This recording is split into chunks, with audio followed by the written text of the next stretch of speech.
Yang sebulan Ini mau bersuci atau berwudunya batal kemudian bersentuhan dengan suami. Bismillah, Assalamualaikum warahmatullahi wabarakatuh. Alhamdulillah, salatu wassalamu ala rasulillah wa ala alihi wa sahbihi wa mawalah wa la hawla wa la quwata illa billah ma ba'd. Masyaallah muslimin rahimani wa rahimakumullah, para pemirsa Fatu TV yang insyaallah dimuliakan oleh Allah Azza wa Jalla. Ahlan wa sahlan wa marhaban bikum, kami ucapkan kepada seluruh para pemirsa Fatu TV dimanapun Anda berada. Alhamdulillah, senang sekali rasanya masih diberikan kesempatan untuk bisa menyapa kembali para pemirsa Fatu TV dimanapun Anda berada. Tentunya melalui program live interaktif kesayangan kita semua yang insyaallah pada kesempatan kali ini bertemakan kembali ke hadits Nabi Muhammad sallallahu alaihi wasallam yang insyaallah akan dibimbing oleh Al-Ustaz Dr. Muhammad Haikal Basyarahil hafizahullah taala. Dan alhamdulillah kita telah terhubung bersama Al-Ustaz Dr. Muhammad Haikal Basyarahil melalui layanan telekonferensi kita, dan mari sama-sama kita sapa beliau terlebih dahulu. Ya. Assalamualaikum warahmatullahi wabarakatuh, Ustaz. Waalaikumsalam warahmatullahi wabarakatuh. Kaifal akhbar, Ustaz? Alhamdulillah, baik. Alhamdulillah, Ustaz. InsyaAllah, Ustaz, kita akan meminta kesediaan waktu, Ustaz, selama lebih kurang 1 jam ke depan, Ustaz, untuk kemudian menjawab pertanyaan-pertanyaan dari pemirsa Fatu TV tentunya nantinya, Ustaz. InsyaAllah. Baik. Syukran, Ustaz, atas waktunya, kesediaan waktunya. Jazakumullahu khairan. Baik. Ya, mungkin sebelum kita mulai program live interaktif kesayangan kita dengan bertemakan kembali ke hadis Nabi Muhammad SAW, kami ingin menyampaikan bahwasanya program live interaktif Fatu TV memungkinkan para pemirsa untuk bisa bertanya langsung kepada Ustaz Dr. Muhammad Haikal Basyarahil. Tentunya pembahasan yang sesuai dengan tema, yaitu kembali ke hadis Nabi Muhammad SAW. Bagi para pemirsa yang mungkin memiliki pertanyaan seputar hadis Nabi Muhammad SAW, penjelasan tentang hadis, atau mungkin mempertanyakan tentang kesahihan hadis, bisa menghubungi nomor layanan kami nantinya melalui WhatsApp call. Dan kami hanya menerima WhatsApp call saja di 0821 7000 6087. Ya, kami ulangi sekali lagi. Nomor layanan telepon WA atau WhatsApp call bisa menghubungi nomor layanan kami di 0821 7000 6087. Dan kami harapkan bagi para pemirsa Fatu TV untuk bisa menyimpan nomor WhatsApp call live interaktif Fatu TV supaya memudahkan bagi para pemirsa semuanya untuk bisa menggunakan layanan live interaktif ini. Syukran, jazakumullahu khairan. Kemudian, tak lupa pula kami ingin mengajak para pemirsa Fatu TV untuk bisa bergabung bersama kami menyebarkan dakwah Islam ini melalui nomor rekening aktif yang bisa Anda saksikan di layar kaca televisi Anda semuanya.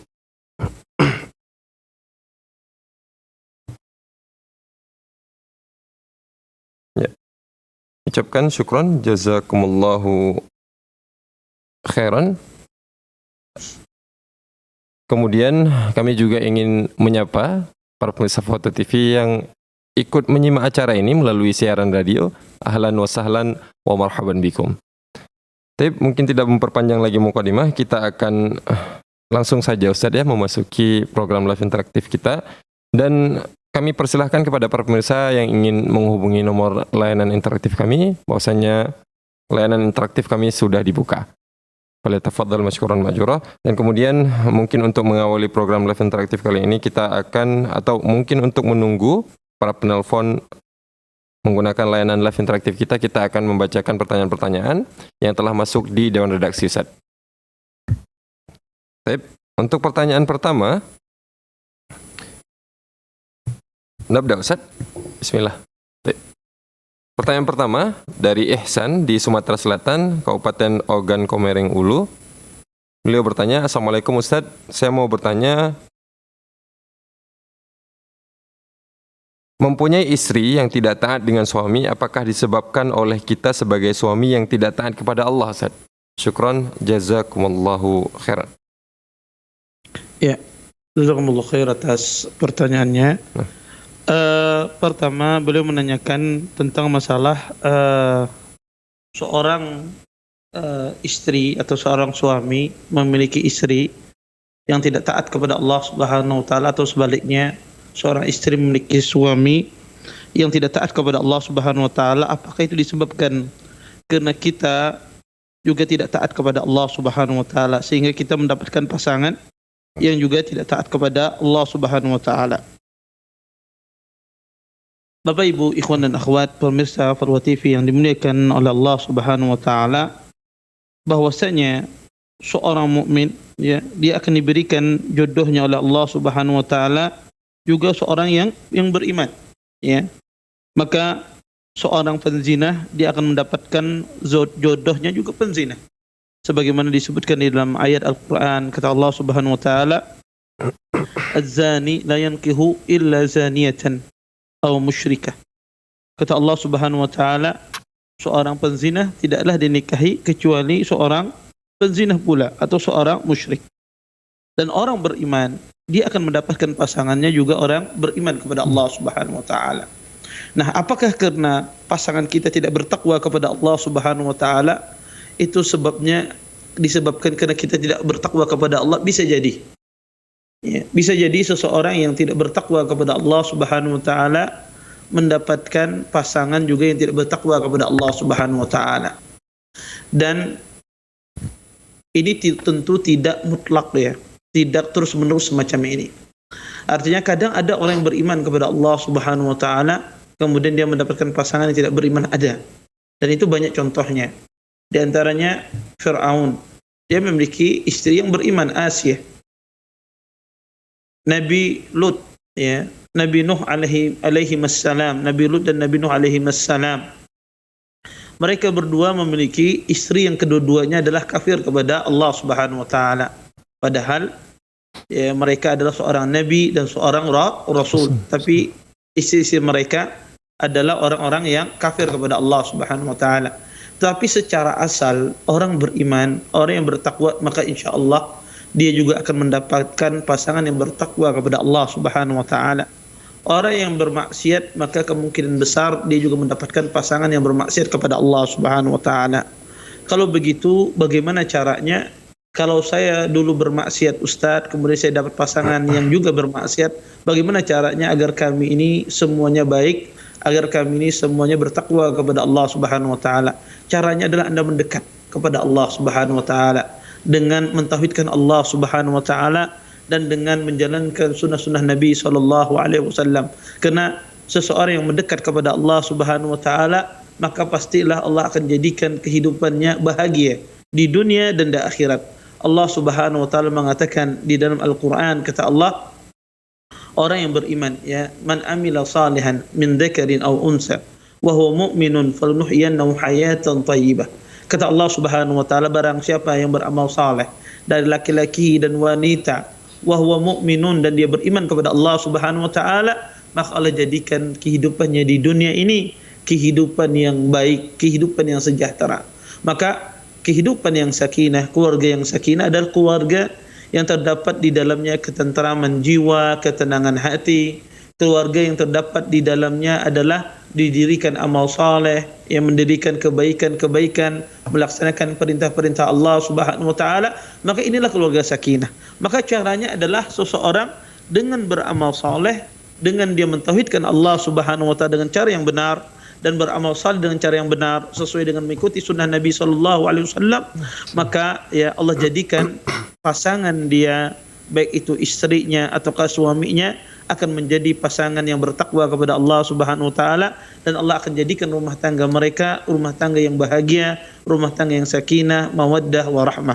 Wallahu taala a'lam. Insyaallah, syukran Ustaz, jazakumullahu khairan atas jawabannya. Ahsanallahu ilaikum wa barakallahu fi ilmikum wa waqtikum Ustaz. Kita akan, ya ternyata sudah ada penelpon pertama kita pada kesempatan kali ini. Kita akan sapa beliau terlebih dahulu. Ya, Assalamualaikum Fatwa TV, ada hamba Allah dari Sumatera Barat. Ustaz. Ya. Assalamualaikum Fatwa TV. Waalaikumsalam warahmatullahi. Ya. Aku punya tanya ya, Pak. Fadhal. Ya, jadi ini terkait dengan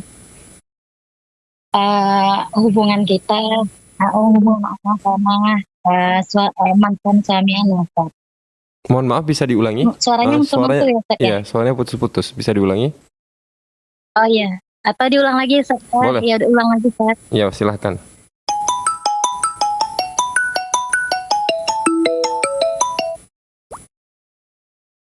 Silakan Ibu.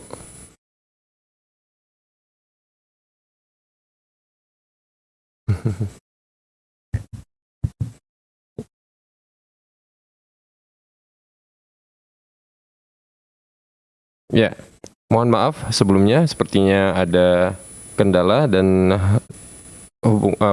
jaringan telepon kita terputus dengan penelpon. Kita akan mungkin membacakan pertanyaan yang telah masuk di Dewan Redaksi terlebih dahulu, Ustaz ya. Iya, silakan. Ada pertanyaan dari Hanif Insan Putra nih, Ustaz. Assalamualaikum warahmatullahi di Banten, Kota Tangerang Selatan. Beliau bertanya, afwan, ada syubhat soal hadis Siti Aisyah radhiyallahu taala anha yang salah satunya menyebutkan bahwa memainkan alat musik menjadi sebab datangnya gempa. Hadis yang beredar itu menukil dari kitab Al-Jawabul Kafi karya Ibnul Qayyim yang aslinya tercantum dalam kitab hadis Al-Mustadrak Al-Hakim karya Al-Imam Al-Hakim. Imam Adz-Dzahabi dalam kitab Al-Talkhis menyatakan riwayat ini palsu, Ustaz. Bagaimana tanggapan Ustaz mengenai hal tersebut? Ya, jazakumullah khair atas pertanyaannya. Beliau menanyakan adakah hadis yang menjelaskan bahwasanya musik adalah sebab ya didatangkannya Gempa bumi. Gempa ataupun ya azab Allah Subhanahu wa taala. Bapak Ibu ikhwan dan akhwat yang dimuliakan oleh Allah Subhanahu wa taala, adapun ya hadis-hadis yang menjelaskan bahwasanya gempa ya musik mendatangkan berupa hukuman gempa dan semisalnya, maka para ulama rahimahullahu taala ya menjelaskan ya di antaranya adalah ya ada masyhur ya, memang ada hadis demikian ya, ada masyhur bahwasanya musik itu menyebabkan gempa dan semisalnya, tetapi hadis tersebut nisbatnya tidak sahih ya, disebutkan oleh para ulama rahimahullahu taala nisbatnya adalah tidak sahih kepada Nabi SAW.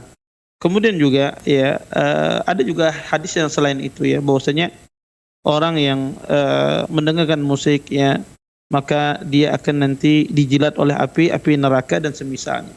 Ini juga hadisnya tidak benar. Cukuplah kita berdalil dengan hadis yang sahih tentang haramnya musik. Bahwasanya hadis Nabi SAW, la yakunanna aqwamun min ummati yastahilluna al-harir wal khamr wal ma'azif. Kata Nabi SAW akan datang nanti di akhir zaman umatku yang menghalalkan sutra, yang menghalalkan perzinahan, yang menghalalkan khamr, dan yang menghalalkan alat musik. Maka cukuplah hal itu menjadikan dalil bagi kita untuk pengharaman musik. Kemudian juga cukuplah ya ijma' yang dinukil oleh para ulama rahimallahu taala tentang haramnya musik, ijma' yang dinukil oleh Imam Ibnu Jarir At-Tabari dan yang lainnya, dan juga dinukil oleh Imam Ibnu Rajab dan yang lainnya. Makanya Syekh Islam Ibnu Taimiyah mengatakan, kata beliau, madzhabul a'immatul arba'ah an alatul lahwi kulluha haramun. Kata Syekh Islam Ibnu Taimiyah, imam yang empat, yaitu Imam Abu Hanifah, Imam Malik, Imam Syafi'i dan Imam Ahmad, mazhab yang empat itu sepakat bahwasanya alat-alat musik itu semuanya adalah haram. Maka cukuplah perkataan para ulama untuk kita mengharamkan tentang haramnya musik itu sendiri. Wallahu a'lam. Syukran Ustaz, jazakumullahu khairan wa ahsanallahu ilaikum wa barakallahu fikum Ustaz.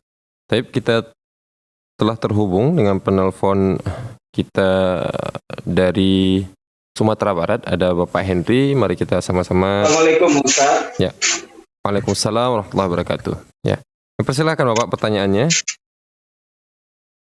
Izin bertanya Ustaz. Masalah nikah Ustaz. Fadhal. Ada saudara saya menikah lewat wali yang bukan ditunjuk oleh pemerintah. Cuman wali sahnya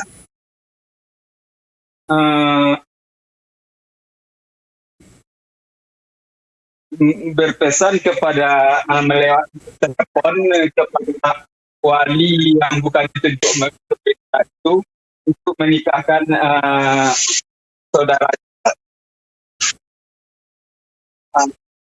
Itu aja Ustaz. Mohon maaf Bapak, saya mungkin coba sedikit memastikan tentang pertanyaannya. Apakah diperbolehkan mewakilkan wali kepada orang lain? Maksudnya seperti itu? Iya Ustaz, wali orang lain yang bukan ditunjuk oleh pemerintah. Yang bukan ditunjuk oleh pemerintah ya? Ya, Ya. biasanya kan kantor kan wali hakimnya. Jadi ini bukan yang ditunjuk pemerintah. Ini mungkin jaringannya sedikit terputus Ustaz, tapi yang Ya. mungkin ya sebisa mungkin apa yang kita tangkap Ya. mungkin nanti akan dijawab oleh Ustaz pertanyaannya ya. Fadhol Ustaz. Ya. Jazakumullah khair atas pertanyaannya. Pasti Ustaz. Beliau menanyakan mungkin beliau menanyakan tentang permasalahan boleh tidak seorang itu menikah tidak di KUA. Mungkin itu pertanyaan beliau. Bahwasanya yang menjadi yang menikahkannya adalah bukan orang-orang dari KUA, tapi orang-orang yang tidak ditunjuk oleh pemerintah, kita yang nunjuk sendiri misalnya. Itu mungkin ada yang ditanyakan beliau. Pertama saya akan membahas dari dua sisi dulu, pembahasan tentang masalah wali. Nabi SAW menjelaskan la nikah illa biwali wa syahidai adlin. Kata Nabi tidak ada pernikahan yang sah kecuali dengan wali dan dua orang saksi. Maka syarat sahnya nikah itu adalah dengan wali. Maka wali itu adalah bapaknya seorang wanita. Maka ini asalnya wali itu adalah bapaknya seorang wanita. Kalau tidak ada maka berpindah yang terdekat, saudaranya atau anaknya dan seterusnya. Maka kalau wali itu ya dia mewakilkan seorang wali, misalnya seorang bapak wanita mewakilkan kepada orang lain untuk menjadi wali dia sebagai pengganti dia, maka tidak ada masalah. Entah itu dia wakilkan kepada orang yang di KUA ataukah dia wakilkan kepada orang kampung di sana, misalnya kamu tolong wakilkan menikahkan anak saya sebagai wakil saya. Ya, saya tidak bisa menikahkan. Misalnya demikian. Karena mungkin walinya jauh tempatnya, kemudian dia minta wakilkan kepada yang lain. Maka ini tidak ada masalah sebetulnya. Ya, ini tidak mengapa. Kalau seandainya wali wanita tersebut minta wakilkan kepada orang lain yang bukan dari KUA. Ya. Kemudian yang kedua, kalau seandainya yang menikahkan itu misalnya bukan orang KUA, boleh tidak? Boleh selama ada ridhonya wali. Ada ridhonya wali dari wanita tersebut. Yang penting di situ ada ridhonya wali, izinnya wali. Walaupun secara legal mungkin belum, ya, tetapi secara syar'i nikahnya sah, ya. Mungkin ini tinggal nanti perkara legalitas saja sebetulnya. Nanti tinggal dia dilegalkan di KUA, ya, urus perizinannya dan seterusnya. Tetapi kalau ditanyakan apakah sah nikahnya demikian, selama wali wanita tersebut mengizinkan wali yang lain menjadi wakil dia, orang lain menjadi wakil dia yang tidak ditunjuk oleh pemerintah, maka itu boleh, tidak mengapa. Wallahu a'lam. Syukran Ustaz, jazakumullahu khairan Ustaz atas jawabannya.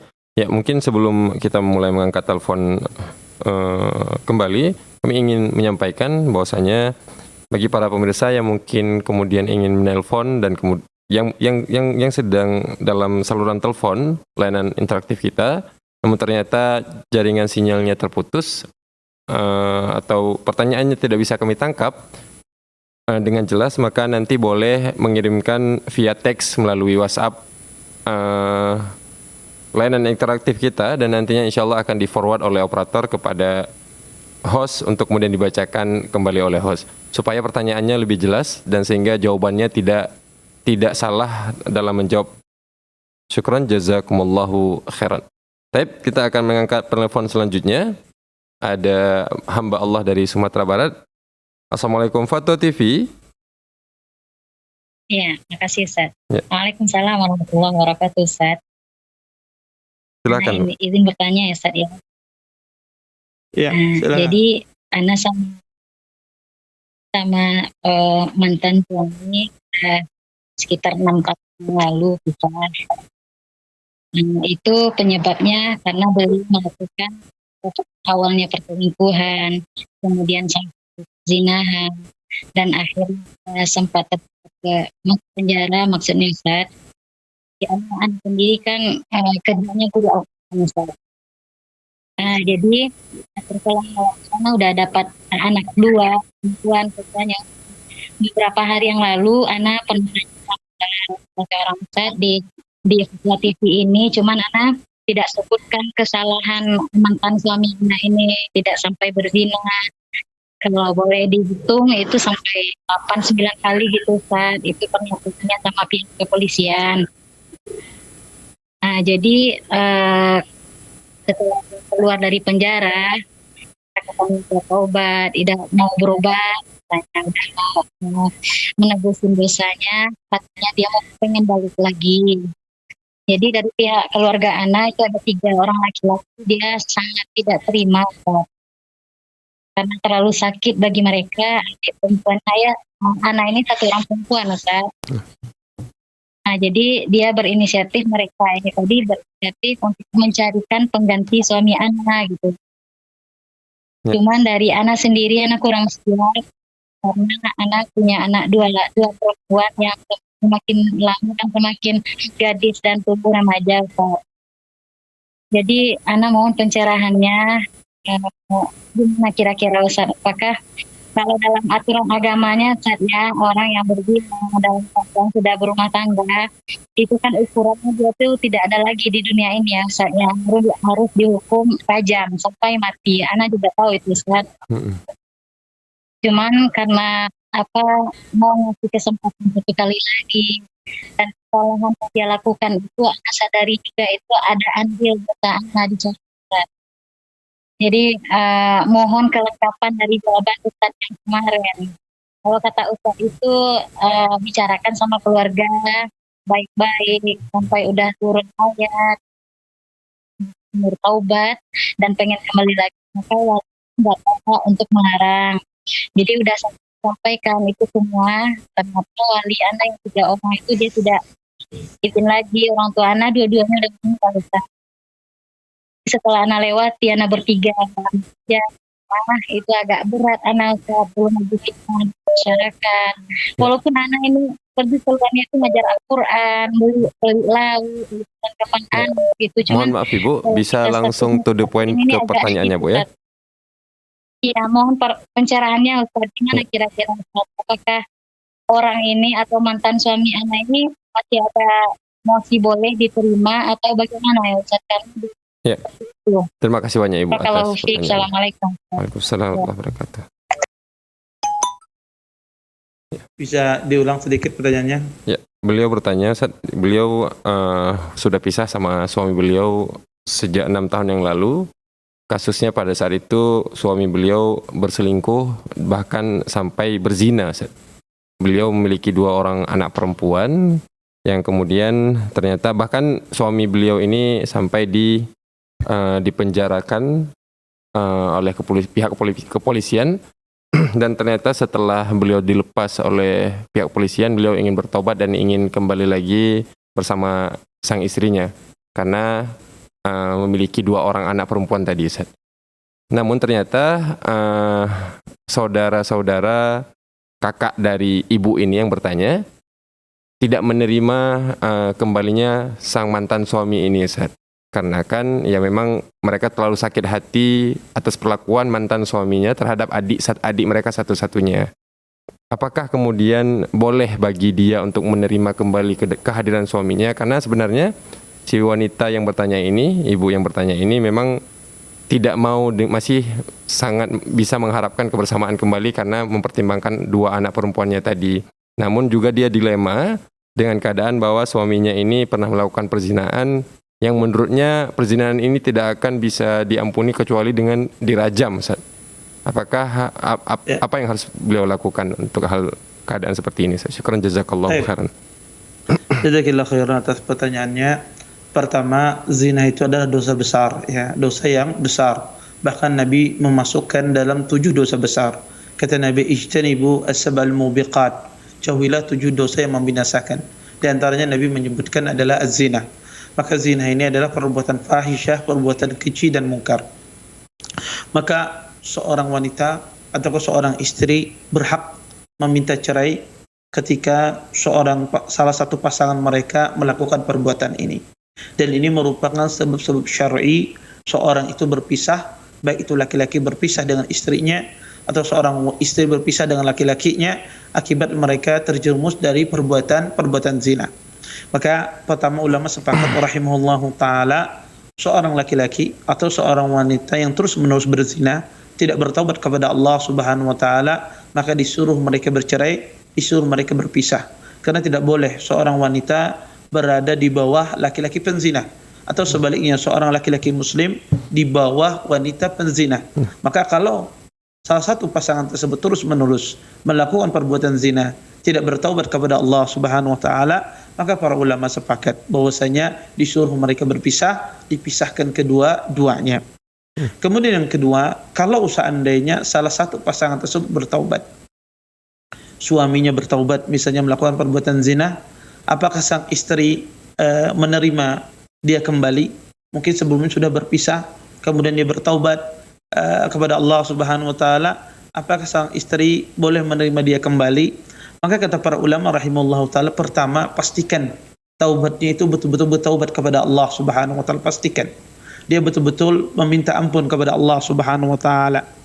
Kemudian yang kedua kata para ulama rahimahullahu taala, kalau seandainya sudah dipastikan dia betul-betul bertaubat kepada Allah, kena ditakutkan dia sekedar bertaubat kemudian mengulangi lagi perbuatan yang sama, maka ini bahaya. Ya, ini bahaya bagi seorang wanita tersebut. Apalagi perbuatan ini adalah perbuatan zina yang bisa menyebabkan mengganggu agama dia, memudaratkan agama pasangan dia, dan juga bisa menyebabkan mudarat dalam masalah kesehatannya, karena tidak aman orang berzina, tertimpa berbagai macam penyakit, dan ini bisa menyebar kepada istrinya yang sah. Maka kata para ulama, pastikan dia betul-betul bertaubat kepada Allah Subhanahu wa taala. Kemudian yang kedua, kalau sudah dipastikan betul-betul bertaubat kepada Allah, di sini para ulama ahlul ilm mengatakan, maka Anda lihat mana lebih besar maslahatnya. Maslahatnya itu diterima atau tidak. Maslahatnya diterima atau tidak setelah Anda memastikan dia betul-betul bertaubat kepada Allah Subhanahu wa taala. Maka Anda lihat maslahat, dan yang paling mengerti maslahat itu adalah Anda sendiri. Anda sendiri. Kemudian tentu ketika Anda ingin menikah kembali dengan suami Anda yang bertaubat kepada Allah Subhanahu wa taala, maka itu harus ada persetujuan wali. Karena dia harus disetujui oleh wali. Maka seorang wanita jika walinya menolak, tidak mau menikahkan dengan mantan suaminya, maka penolakan itu penolakan yang syar'i. Penolakan itu yang syar'i. Boleh seorang wali menolak, saya tidak mau lagi, walaupun dia bertaubat, maka boleh. Ya, kenapa? Karena wali tersebut dia melihat pengalaman yang telah lalu dan dia takut terjerumus, maka ini adalah alasan syar'i. Seorang wali menolak. Jadi solusinya pertama, kalau dia betul-betul bertaubat kepada Allah Subhanahu wa taala, maka Anda melihat mana lebih besar maslahat. Kalau misalnya maslahatnya Anda melihat lebih layak untuk kembali kepadanya, maka Anda minta sama wali Anda. Kalau wali tidak mengizinkan, maka itu mereka berada di posisi yang benar. Mereka berada juga, perkataan mereka itu benar. Kenapa? Karena mereka melarang Anda kembali karena ada maslahat syar'i. Kalau mereka melarang, tidak mengizinkan Anda, berarti Anda mencari laki-laki yang lain. Anda cari laki-laki lain. Kalau seandainya wali Anda menolak. Tapi kalau seandainya wali Anda memberikan izin, ya merestui kembali, ya tidak ada masalah. Ya, tidak ada masalah setelah seorang muslimah betul-betul dia memastikan suaminya bertaubat kepada Allah Subhanahu wa taala. Kalau dia pastikan betul-betul dia bertaubat kepada Allah Subhanahu wa taala, maka Anda datang kepada wali Anda. Ya, dan Anda melihat bahwasanya maslahatnya lebih besar kembali. Ustaz, saya bimbang. Kalau Anda bimbang, istikharah. Salat istikharah, kemudian Anda minta ketetapan hati dari Allah Subhanahu wa taala. Apakah Anda kembali kepada pasangan Anda ataukah tidak? Kalau setelah istikharah Anda mantap kembali kepada pasangan Anda datangi wali Anda bicarakan. Kalau seandainya di tengah-tengah pembicaraan wali Anda tidak menyetujui, apakah boleh Ustaz saya cari wali hakim? Tidak boleh. Kenapa? Karena alasan yang dikemukakan wali tadi adalah alasan syar'i juga. Karena dia menolak tadi tersebut, alasannya takut Anda terjerumus, takut sang suami tersebut kembali lagi kepada masa lalunya yang tidak benar. Maka itu adalah salah satu pertimbangan syar'i. Maka di sini kuncinya adalah pertama, kuncinya kembali kepada Anda sendiri. Yang kedua adalah kembali kepada wali Anda. Kalau wali mengizinkan dan Anda setuju, ya tidak ada masalah. Tapi kalau wali tidak mengizinkan, maka Anda satu-satunya adalah Anda mencari pasangan yang lain yang mungkin yang disetujui oleh wali Anda yang bertakwa kepada Allah Subhanahu wa taala. Wallahu a'lam. Insyaallah, syukran Ustaz, jazakumullahu khairan wa barakallahu fikum, dan kami juga ucapkan jazakumullahu khairan bagi hamba Allah yang telah bertanya. Ya, tapi kita akan menjawab pertanyaan atau mengangkat telepon dari penelpon kita selanjutnya. Ada Ibu Elvis dari Sumatera bagian Barat. Assalamualaikum, Fadla TV. Ya. Oh, Terima kasih. Ya, silakan Pak. Telepon kita selanjutnya ada Ibu Elvis dari. Ya, mohon maaf Bapak, Ya. bisa dikecilkan terlebih dahulu televisinya atau sekalian dimatikan terlebih dahulu volume televisinya, maksud kami. Boleh. Ya. Halo, assalamualaikum, Ustaz. Assalamualaikum warahmatullahi wabarakatuh. Waalaikumsalam warahmatullahi wabarakatuh. Mohon bertanya, Ustaz. Iya. Yang pertama tentang hadis yang terdapat di Fadilah Amal, Ustaz. Itu boleh, ada yang berpendapat bahwa itu boleh diamalkan semuanya. Itu yang pertama. Yang kedua, tentang surat Yasin itu, Ustaz. Bahwa surat Yasin itu merupakan jantung Al-Quran. Jadi itu ada hadisnya nggak, Ustaz? Karena ada yang berpendapat seperti itu, Ustaz. Dan bila diamalkan itu seolah membaca setengah Al-Quran. Yang ketiga mengenai hadis ini tidak hanya dari Imam Bukhari katanya, Ustaz. Ada yang lain-lain juga. Jadi itu bagaimana kira-kira, Ustaz? Terima kasih, Ustaz. Syukron. Jazakallahu khairan. Waalaikumsalam barakallahu fikum. Jazakumullah khairan. Baik, yang pertama tadi apa? Hadis tentang ini saya juga tidak tidak bisa kembali bertanya lagi, tapi tentang fadilah amal, Ustaz. Apakah kitab Fadilul Amal atau memang hadis-hadis fadilah? Hadisnya semuanya. Iya. Apakah boleh diamalkan Nanti hadis-hadis? ingatkan saya ya satu persatu pertanyaannya. Baik. Pertama tentang masalah hadis kitab Fadilul Amal, Fadail Amal, apakah boleh diamalkan semua ya? Pertama, kalau dimasukkan kitab Fadail Amal dari kitab Tablighun Nisab yang karya Muhammad Zakaria Al-Kandahlawi, maka di dalam kitab tersebut banyak terdapat hadis-hadis yang lemah ya. Di dalam kitab tersebut banyak sekali hadis-hadis yang lemah, khususnya di dalam masalah fadilatul hajj ya. Maka fadilatul haji, di dalam fadilah haji itu banyak sekali ya hadisnya sangat lemah, bahkan hadis-hadis yang palsu. Oleh karena itu, apakah diamalkan? Maka lebih baik cari buku-buku yang sahih tentang masalah fadail amal. Ada kitab Riyadhus Shalihin, kitab Targhib wa Tarhib oleh Imam Mundhiri, itu lebih baik ketimbang dia memakai kitab tersebut. Ya. Karena ya di situ juga ada banyak hal-hal yang tidak sahih. Ya, banyak sekali ya. Bukan berarti kita ingin merendahkan sesuatu, tidak, tetapi hendaknya seorang muslim mencari kitab, ada di depan dia kitab yang sahih, maka ambillah rujukan kepada kitab yang sahih. Ada kitab ya Riyadhus Shalihin, hadisnya walaupun sudah ada selama tapi sedikit. Ya, kitab Targhib wa Tarhib Imam Al-Mundhiri dan yang lainnya, maka ini juga bagus ya untuk seseorang ingin mempelajarinya.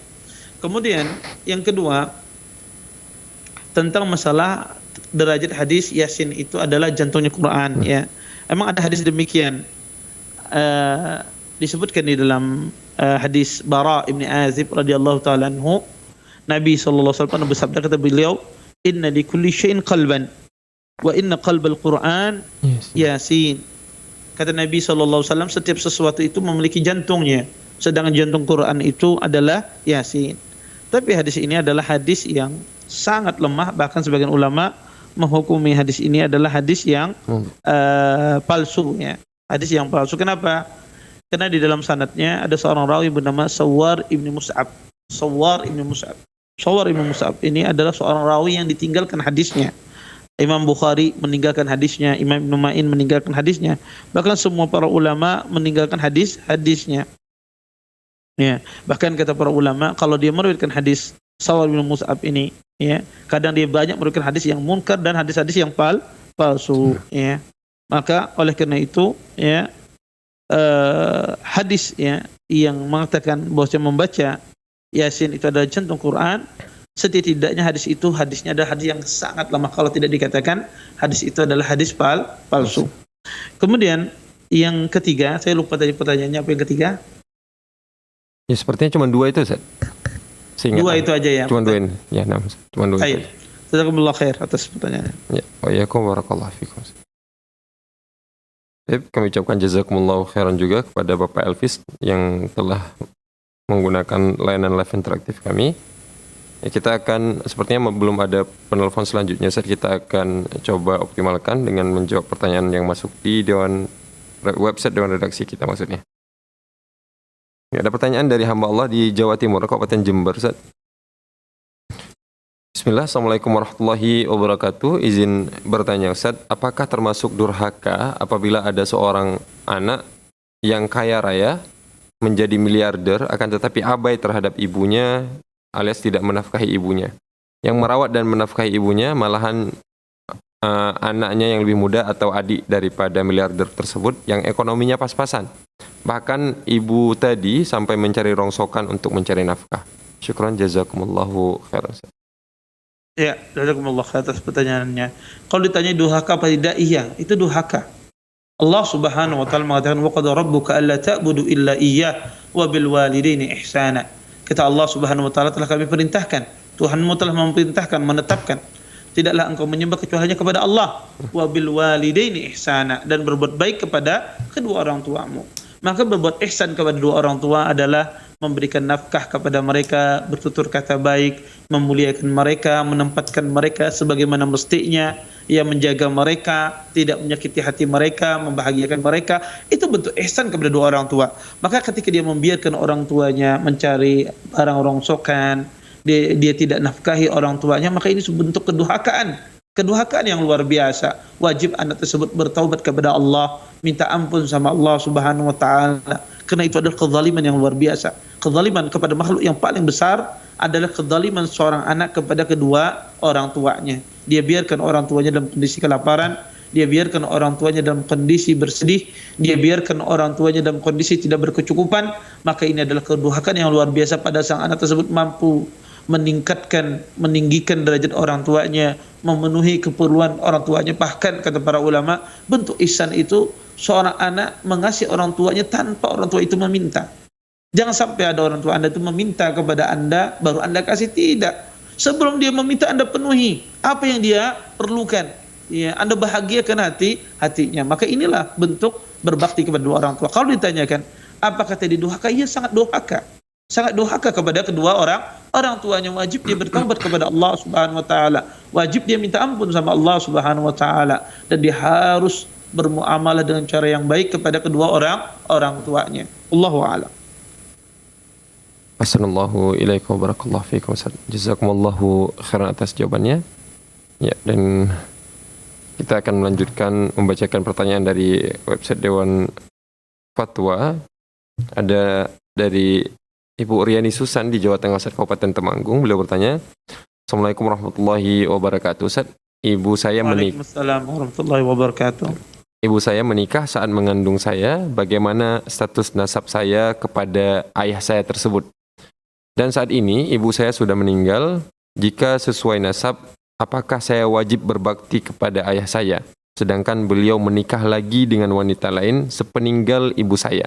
Atau bagaimana sebaiknya sikap saya? Syukran, jazakumullahu khairan. Ini beliau menanyakan tentang masalah status nasabnya ya, karena ibunya mungkin ngandung di luar nikah ya. Nah, seperti itu ya. Seperti itu yang kita tangkap dari pertanyaan. Ya. Jazakallahu khairan atas pertanyaannya.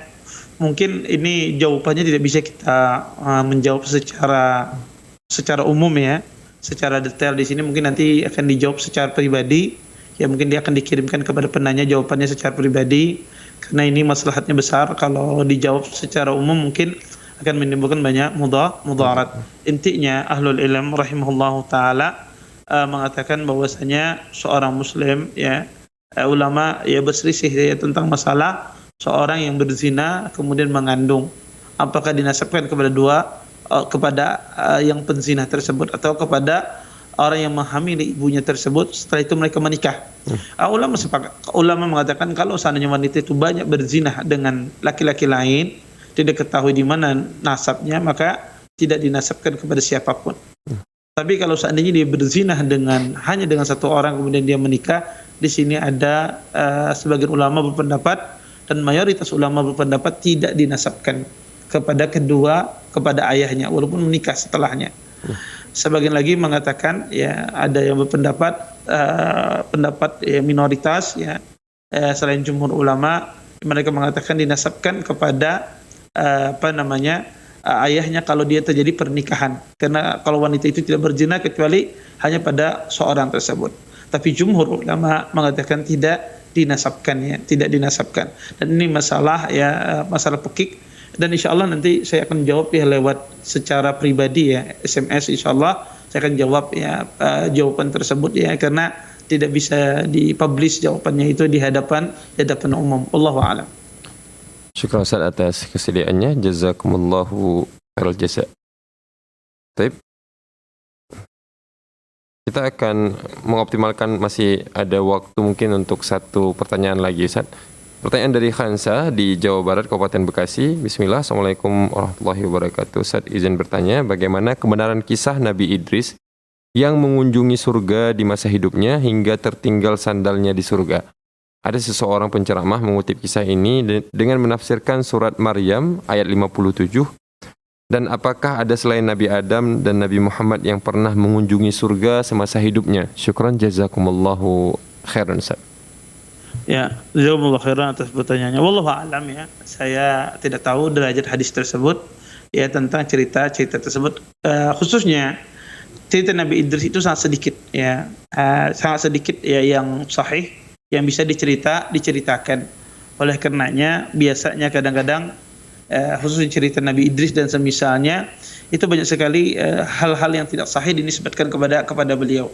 Ada kitab Syekh Salim Id Al-Hilali rahimahullahu taala, beliau menyebutkan hadis-hadis yang sahih atau cerita sahih yang dari Al-Qur'anul Karim tentang para nabi-nabi. Di antaranya adalah kisah Nabi Idris alaihi salam.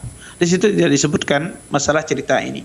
Tetapi wallahu a'lam apakah cerita ini sahih, saya belum pernah mendengarnya dan baru kali ini mendengar. Wallahu taala alam, mungkin nanti di kesempatan yang lain saya akan lihat ya bagaimana cerita tersebut sebenarnya. Wallahu a'lam. Ahsanallahu ilaikum barakallahu fikum Ustaz. Ya. Sepertinya masih bisa dioptimalkan untuk satu pertanyaan lagi Ustaz ya? Bisa, silakan. Syukur atas kesediaannya ya. Ada pertanyaan dari Edwin Raja Halomoan dari Banten, Kota Tangerang Selatan. Beliau bertanya, saya merupakan orang yang suka mendaki gunung. Untuk berwudu kadang rada sulit, apalagi malam dan subuh karena cuaca yang sangat dingin. Kebetulan saya ada rencana mendaki 2 gunung dengan perjalanan 5 hari. Bagaimana hukumnya saya berwudu tanpa melepas alas kaki? Sementara ada yang bisa membatalkan keringanan tersebut seperti batas waktu maksimal 3 untuk yang safar dan 1 hari untuk yang bermukim. Serta kita harus memakai alas kaki selama 24 jam. Syukran, jazakumullahu khairan. Iya, jazakumullahu khairan atas pertanyaannya. Beliau menanyakan tentang masalah kaos kaki atau alas kaki al-khuf ya. Itu bagaimana kalau beliau mendaki gunung? Pertama ya disebutkan bahwasanya batasan seorang mukim mengusap itu 1 hari 1 malam, dan batasan seorang musafir 3 hari 3 malam. Kemudian beliau menanyakan, terus bagaimana Ustaz kalau sudah 1 hari 1 malam, misalnya saya seorang mukim, gunungnya tidak jauh dekat dengan rumah saya misalnya, maka Anda lepas kaos kaki tersebut. Kalau sudah 1 hari 1 malam Anda lepas sebentar 1 menit, Anda pakai lagi. Ya, Anda pakai lagi. Ya, Anda lepas sebentar, misalnya kalau misalnya dalam kondisi berwudu, ya Anda lepas, kemudian Anda berwudu dengan sempurna, kemudian Anda pakai lagi. Ya, Anda pakai lagi sehingga bisa lagi selama 24 jam seperti itu. Jadi kalau sudah 1 hari misalnya, lepas kaos kaki tersebut, alas kaki tersebut, Anda berwudu, pakai lagi. Ya, nanti lanjut lagi. Besoknya demikian juga, lepas sudah 24 jam, lepas lagi, ya Anda berwudu, kemudian pakai lagi. Terus macam itu. Dan sangat mudah. Kalau Anda musafir setelah 3 hari Anda lepas, 1 menit Anda berwudu, ya. Kemudian Anda pakai lagi, ya. Kemudian niat lagi mengusap terompa, semacam itu. Dan insya Allah itu mudah, ya. Insya Allah itu mudah bagi orang yang dalam tadi selagi sedang naik gunung ataupun mendaki gunung, maka itu insya Allah itu mudah disinggah di satu tempat, dia lepas dia berwudu, kemudian dipakai lagi, semacam itu. Wallahu a'lam. Ahsanallahu ilaikum barakallahu fikum atas jawaban dari pertanyaan tersebut, dan dengan berakhirnya jawaban yang tadi Ustaz, maka berakhirlah perjumpaan kita pada kesempatan kali ini Ustaz. Kami mengucapkan syukran jazakumullahu khairan atas kesediaan waktu dan ilmunya Ustaz sudah disampaikan kepada kita semua, dan alhamdulillah kita berhasil menjawab lebih kurang ada sekitar 12 pertanyaan pada kesempatan kali ini. Yang ada 4 pertanyaan dari penelpon dan lebih kurang ada, ya maksud kami 11 pertanyaan, berarti ada 7 pertanyaan dari website Dewan Redaksi Ustaz. Kami ucapkan syukran jazakumullahu khairan sekali lagi atas jawaban dari pertanyaan tersebut dan atas ilmu yang telah disampaikan. Semoga menjadi pemberat timbangan kita di akhirat kelak. Dan kemudian kami juga ingin menyampaikan syukran jazakumullahu khairan kepada seluruh pemirsa Foto TV dimanapun Anda berada, bagi yang telah mengikuti program live interaktif kita pada kesempatan kali ini dari pertama hingga selesai, terkhusus bagi para pemirsa Foto TV yang ikut mengirimkan pertanyaan baik melalui website Dewan Redaksi kita maupun yang menggunakan layanan live interaktif Foto TV melalui telepon.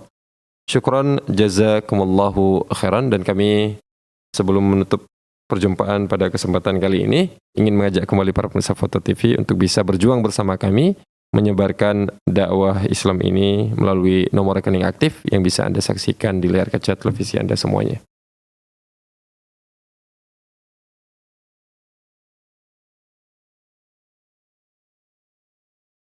Ya, kami ucapkan sekali lagi syukran jazakumullahu khairan atas partisipasinya.